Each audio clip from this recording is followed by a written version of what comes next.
Bonjour à toutes et à tous. On a tous cette idée en tête, ça semble être du pur bon sens. Pour réduire notre empreinte sur la planète, le mieux, c'est de faire durer nos objets. Moins jeter, moins racheter, logique non? C'est une idée qui paraît simple, presque évidente, mais qui, en réalité, cache une complexité assez fascinante. Alors, on va poser la question tout de suite, est-ce que faire durer nos produits, c'est vraiment la solution miracle qu'on imagine? C'est exactement ce qu'on va décortiquer ensemble en s'appuyant sur des chiffres et des analyses bien concrètes.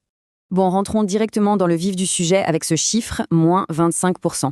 D'après l'ADEME, l'Agence de la transition écologique, si on arrive à augmenter la durée de vie d'un produit de moitié, de 50%, on peut diminuer son impact environnemental jusqu'à 25%.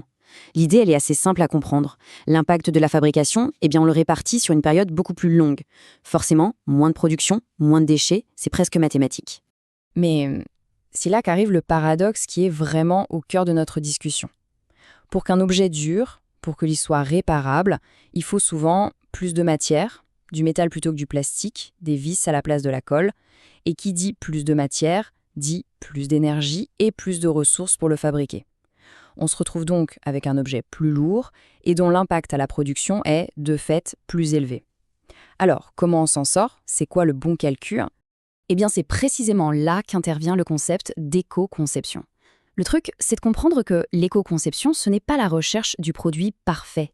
C'est une démarche d'arbitrage, de compromis. On accepte de perdre un peu sur un critère pour gagner beaucoup sur un autre, avec un seul but, réduire l'impact total. Pensez par exemple à l'isolation d'une maison. Oui, on utilise beaucoup plus de matériaux à la construction, mais on économise des quantités gigantesques d'énergie pendant des décennies. Voilà un arbitrage réussi.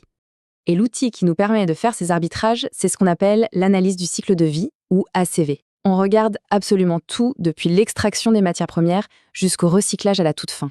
Et ce qui est vraiment crucial ici, c'est cette quatrième étape, la phase d'usage. C'est souvent elle qui change la donne. C'est là que tout se joue. Car c'est à ce moment-là que la consommation d'énergie du produit entre dans l'équation. Prenons des exemples très concrets pour que ce soit plus clair. Pour un smartphone, où le gros de l'impact vient de sa fabrication, si on double sa durée de vie de 2 à 4 ans, on baisse son impact CO2 de 28%. C'est juste énorme. Pareil pour un lave-linge, l'impact de son utilisation est assez faible par rapport à sa fabrication. Le faire durer 5 ans de plus, c'est 33% d'impact en moins. Là, c'est une victoire nette pour la durabilité. Mais pour le réfrigérateur, là, c'est une autre histoire. Et voilà le contre-exemple parfait. Les frigos d'aujourd'hui ont fait des progrès incroyables en matière d'efficacité énergétique, à tel point qu'un vieux frigo, même s'il fonctionne encore parfaitement, peut être un vrai gouffre à électricité. L'impact de sa phase d'usage devient alors catastrophique. Dans ce cas précis, l'impact lié à la fabrication d'un nouvel appareil est largement, mais alors largement, compensé par les économies d'énergie qu'il va permettre de réaliser. Le choix le plus vert, ici, c'est de remplacer. Mais attention, il ne faut pas se tromper, le cas du frigo, ça reste une exception. Le potentiel global de la durabilité, lui, est immense. Rien qu'en France, si chaque foyer prolongeait la vie de ses principaux appareils électroménagers de seulement 3 ans, on économiserait 15 millions de tonnes de CO2. Pour se donner une idée, ça équivaut à retirer plus de 8 millions de voitures de la circulation pendant un an. C'est juste colossal. Cela dit, l'approche durabilité à tout prix se heurte à 2 gros obstacles. Le premier, c'est le piège technologique.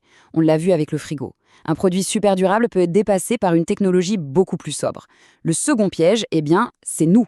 C'est le piège comportemental. Franchement, à quoi ça sert de concevoir un smartphone qui peut tenir 10 ans si on le change au bout de 2 ans pour avoir le dernier modèle à la mode? La durabilité technique ne peut rien contre l'obsolescence culturelle. Et tout ça, en fait, ça nous amène à un changement de perspective qui est fondamental. Le but, ce n'est plus tellement de posséder un objet, mais plutôt de bénéficier de la fonction qu'il remplit. On ne veut pas une machine à laver, on veut du linge propre. Ce passage d'une économie de la possession à une économie de l'usage, c'est peut-être ça la véritable clé. Alors, qu'est-ce qu'il faut retenir de tout ça? C'est que l'éco-conception, ça ne donne pas de réponse toute faite. Par contre, ça donne les outils pour poser les bonnes questions. La prochaine fois qu'on choisit un produit, au lieu de se demander si c'est le plus léger ou le moins cher, on pouvait se poser d'autres questions. Est-ce que ce produit a été pensé pour durer? Est-ce qu'il est facilement réparable? Et surtout, pour l'usage bien spécifique qu'on va en avoir, est-ce que prolonger sa vie est vraiment le choix le plus pertinent?